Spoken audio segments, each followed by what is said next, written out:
When I collapsed at work, the doctors called my parents. They never came.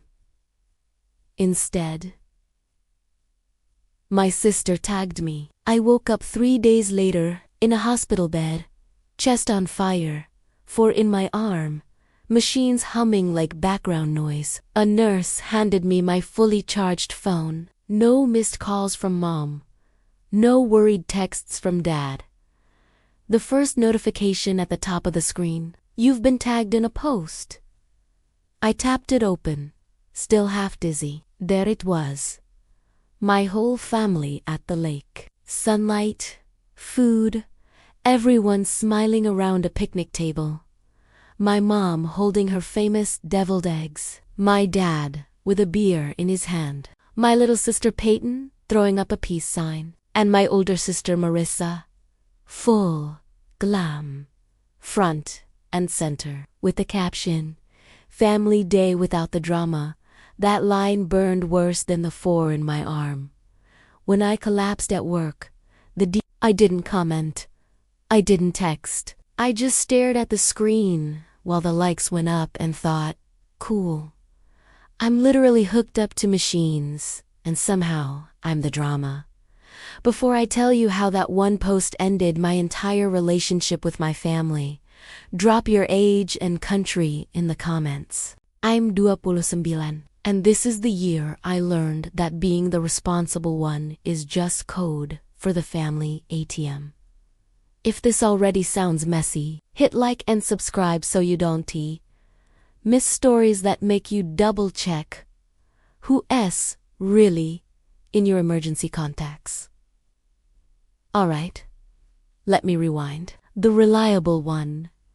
My name's Ava Miller, and at Green Tech I was that coworker, the one who stayed late, the one who just gets things done, the one the bosses trusted to fix every project on fire. People said things like, "Ava, you're a machine. Ava never drops the ball." Cute, right? What they didn't know was, every extra hour I worked wasn't ambition. It was survival. Because the second my paycheck hit, it wasn't my paycheck anymore. My dad, Robert, hadn't worked since the housing crash. He still called it temporary, even though temporary had lasted 7 years. My mom, Elena, liked to say, "We're a team, honey. We all support each other." Translation: you handle the bills while your father finds himself. Then there was Marissa, our family in. Every month, it was something new. Soft launch of a podcast, crystalline-fused candles, a wellness brand for women who do the work. Each project lasted about 2 Instagram stories and a mood board. Guess who was investor number 1 every time? Me. And Peyton, the youngest, still in design school, was the quiet, never dramatic. Just, "Hey, could you spot me this? I'll send it back next week." Next week never came. Online, we looked perfect. Matching sweaters, holiday photos. Miller family equals proof that love is everything. Funny how love somehow always showed up as a bank transfer. The only person who ever looked at me like a human being instead of a walking debit card was Grandpa Joe. He'd been an accountant for a law firm forever. The kind of guy who could smell a bad deal before you even printed it. One night he looked at me over his glasses and said, "You can't audit love, kid, but you'll know when the numbers stop adding up." I laughed it off. He didn't. The night my body clocked out first, the month before everything blew up, my chest started feeling weird. Tight, like someone parked a truck exactly here, taps chest, and forgot to move it. I shrugged it off as stress. That's what everyone says, right? That night, I was still at the office at 10 p.m., staring at blueprints that may as well have been in another language. My vision kept fuzzing at the edges, like the room was slowly zooming out. My phone buzzed. "Marissa. Babe, My rent is short. AGAIN. Can you help? Promise I'll send it back when the brand launches FR this time. I typed no, I can't. Then deleted it. Typed, let me see. Deleted that too. Finally, I just wrote, sure. That was the last message I sent before the floor rushed up to meet me. Next thing I remember is the too bright light of the ER, a nurse asking if I knew my name, and a monitor beeping like it was counting down something important. The doctor eventually said it calmly, like it was no big deal. You had a cardiac event. Your coworker found you in time. You're lucky. Lucky. Right. They told me they'd called my emergency contacts. My parents left messages. No answer. When I collapsed at work, the nurse tried to make it sound softer. I'm sure they're just busy. Yeah. Busy posting. Family day without the drama. 3 days in, they brought me my charged phone. No voicemail from mom. No hey, kiddo, you scared us from dad. Just that notification at Marisa Miller Official tagged you in a post. I opened Instagram and there it was. The lake picture. My whole family glowing like a stock photo. Marisa's caption. Family day without the drama. Needed this so much. I zoomed in. My mom, laughing. My dad, tipsy smile. Peyton, double peace signs. Me, hooked to machines. Apparently, the drama everyone was happier without. The heart monitor next to me sped up. The nurse peeked in. You okay? I wiped my face and said, yeah, I'm just done. And something shifted. Not in my chest, in my head. That was the exact second I stopped being scared of losing them, because I realized I never really had them. On day 4, the texts finally came, but not the way you'd expect. My phone lit up over and over. 74 missed calls. Dad, one unread message from him. We need you. Answer immediately. No, how are you? No, we heard you were in the hospital. Just emergency tone panic. I stared at the screen and almost laughed. They needed me. While I was sitting in a hospital gown, trying not to die. They were mad their ATM had gone offline. Instead of calling back, I scrolled to Grandpa Joe and hit dial. He picked up on the second ring. You don't have to explain, he said quietly. I burst into tears for the first time since the collapse, because someone finally sounded like they saw me. Grandpa Joe's audit. 40 minutes later, he walked into my hospital room in his old brown windbreaker.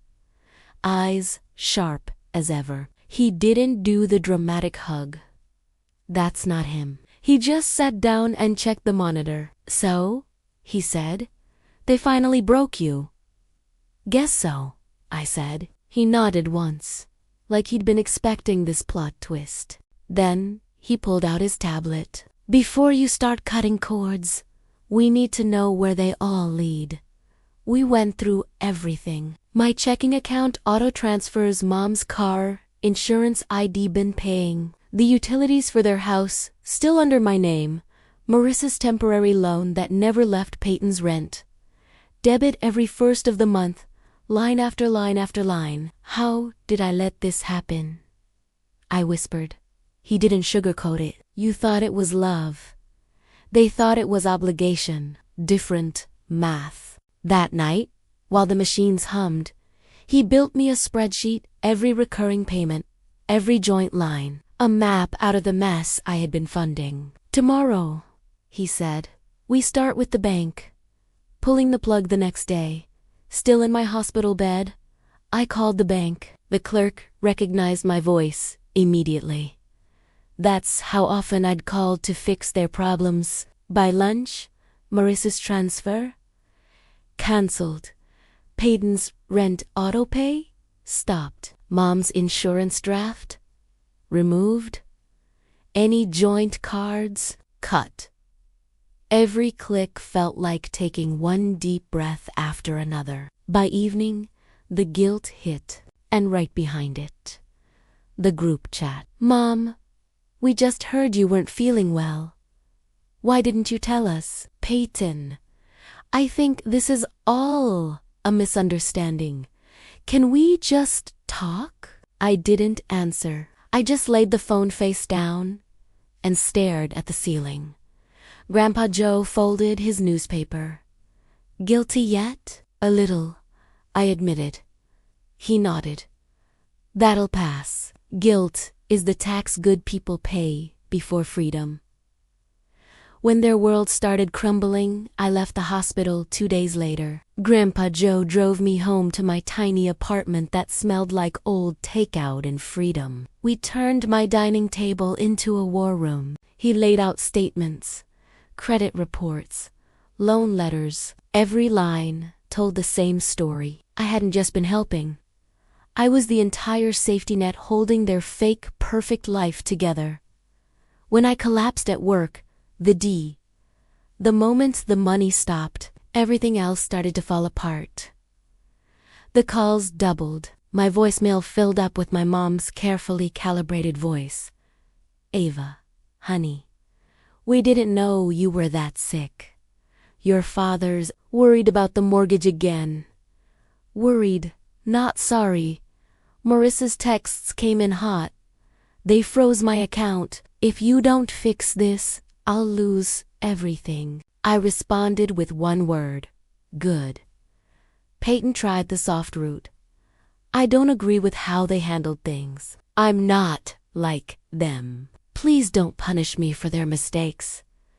But she'd been perfectly fine taking my money when it suited her. Grandpa Joe watched me scroll. They're not calling because they care, he said. They're calling because they're cornered. He wasn't wrong. Going nuclear. Online, my dad started parking outside my building, just sitting in the car, staring at my window like a debt collector waiting for remorse. I never went down. Then Marissa did what Marissa does best. She went public. She posted a teary video walking through our now empty childhood home. Boxers everywhere. Dramatic piano music in the background. They took everything, she whispered to the camera. And guess who let them? My own sister. Blood doesn't always mean family. She put my old Christmas photo on the screen like I was the villain. Her followers flooded the comments. You deserve better, babe. Cut her off, queen. And for like 12 hours, the internet thought I was the bad guy. Then the internet did what it always does. It dug. Some genius stitched her crying video next to that lake picture from Family Day without the drama, with the caption. So where was the concern when your sister was in the hospital? Screenshots popped up of Marissa's brand deals and happy posts the same week I collapsed. People found her tweets about toxic siblings draining your energy. Peyton's Etsy shop got flooded with comments. My dad's clients started quietly backing out. By Friday, their online perfect family brand was in shambles. And I hadn't said a single word. Grandpa Joe handed me his coffee mug and smirked. You didn't have to lift a finger. The truth handled itself. Their last trick, of course, they still weren't done. A few days later, Grandpa Joe walked in with a thick envelope. They did something stupid, he said. Inside, emails between my parents and a small law firm, plans to file for emergency conservatorship over me. They wanted the court to declare me mentally unstable so they could take legal control of my finances. They were literally trying to make me legally incompetent because I stopped paying their bills. Fortunately, for me, Grandpa Joe had already helped create a simple trust. My doctor had documented I was stable and just on medical leave, and HR confirmed I was still employed. not spiraling. Their little plan died the second it hit the courthouse. They tried to spin it online as we were just trying to help her before it is too late, but people weren't buying it anymore. Turns out, when you film everything, you also film your own downfall. My turn to walk away. The last straw came in the mail, a handwritten will from my dad. He'd updated it after the conservatorship stunt failed. In the event of my death, all assets go to the remaining family who maintain unity. Ava is disinherited until she reconciles. I laughed out loud. They still thought I wanted something from them. I showed it to Grandpa Joe. They still believe money is leverage, I said. He shrugged. They've never seen someone walk away before the payday. Confuses them.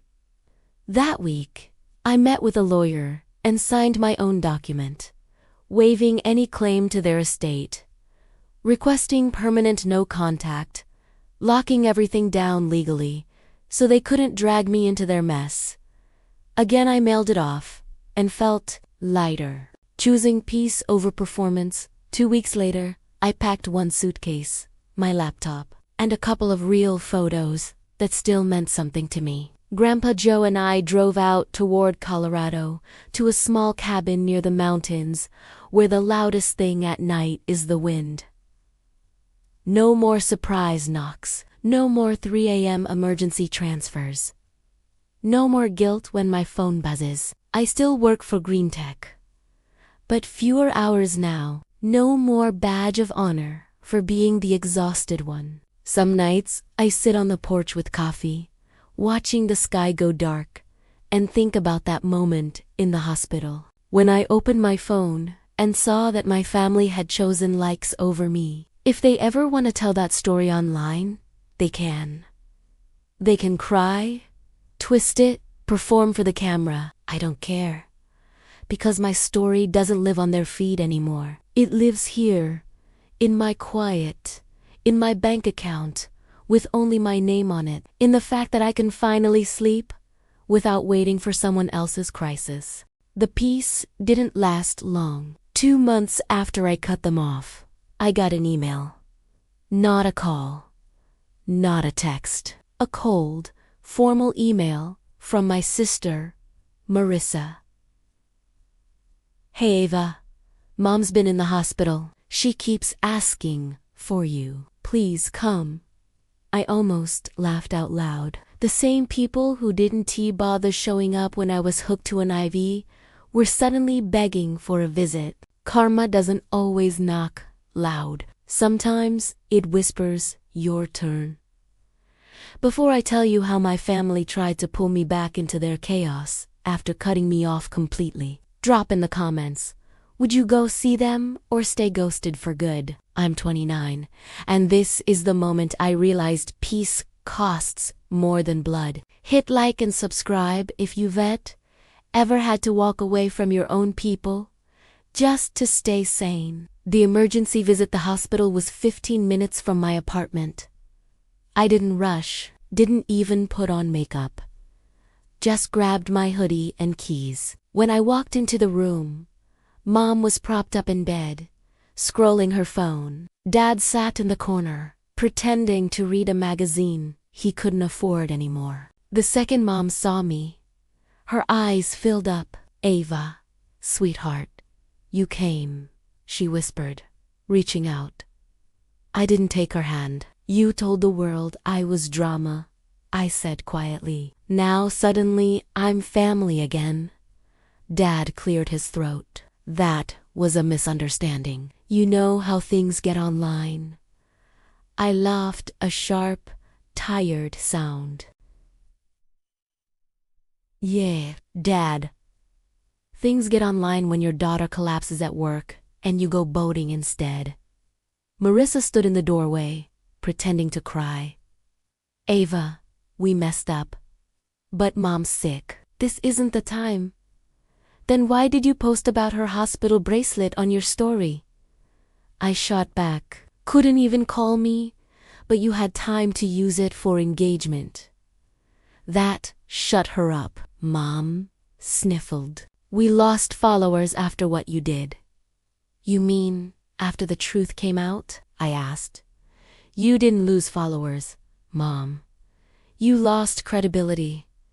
The real reason they wanted me there that night. I found out why they really called. While Dad was grabbing coffee, Marissa slid a folder onto my lap. Mom's medical bills are insane, she said. If we don't handle this, they'll lose the house. I raised an eyebrow. The same house I paid the electric bill for 5 years straight. She winced, but kept going. You make good money, Ava. Just until things stabilize. You mean, I said, leaning forward, you need me back on payroll. Her silence was answer enough. You're unbelievable, I said. You think because I have boundaries, I have no heart. She stood up, defensive. You're holding a grudge over a few bad choices. You mean collapsing at work while you tagged me in a picnic photo? Her face crumbled for a split second before she stormed out. I looked down at the folder unpaid bills, overdue notices, the same chaos they always created. And just like that, the piece I'd built tried to crack. Grandpa Joe's final lesson that night. I called Grandpa Joe. He was half asleep but still sharp. They want money again, he asked. They're drowning, Grandpa, and part of me still feels guilty. He chuckled softly. Guilt's a leash, Ava. You cut it once, don't tie it back. But what if I could actually help this time? Then help smart, not soft, he said. Send the hospital money directly, not a cent to their hands. That stuck with me, so I did it. One payment, direct to the billing office. No thank you, no phone call, no post, just done. The twist they didn't expect a week later, I woke up to a notification from Marissa's Healing Journey account. She'd posted a picture of Mom smiling in bed, tubes and all, with the caption, "Thanks to my amazing sister, Mom's bills are covered. Family over everything." I blinked. My amazing sister. The comments were full of hearts, prayers, and strangers praising her for being selfless. And that was the moment I realized she hadn't learned a damn thing. She didn't want healing. She wanted the narrative. So I did something I swore I'd never do. I posted, too, a simple note on my own page. When I collapsed at work, no one came. When she did, I paid again. The cycle ends here. No names, no drama, just truth. And somehow, that truth hit harder than her whole pity campaign. The call from Peyton out of all of them. Peyton was the only one who called. Ava, she said, voice small. They're saying you embarrassed the family. Good, I said. Maybe embarrassment will do what love couldn't. There was silence. Then, quietly, I'm proud of you. That one sentence hit me harder than any apology from the rest of them ever could. A few months later, Grandpa Joe passed peacefully in his sleep. If you're still watching, let me ask you something straight. If you collapsed at work and found out your family went to the lake instead of the hospital, would you forgive them, or would you cut them off for good? Tell me in the comments. I read them. If this story hit a nerve, like the video, subscribe to Playback Files Stories, and share it with someone who needs a reminder that sometimes the bravest thing you can do is take your name off everyone else's emergency plan and put it back on your own. He left me a small note, handwritten and folded inside his old notebook. To Ava, the one who learned when to stop funding chaos. Don't lose your heart. Just aim it better. At the funeral, Marissa tried to hug me. I stepped back, polite but distant. "You still angry?" she asked. "No," I said, looking her dead in the eye. "I'm just free." She didn't understand. She probably never will.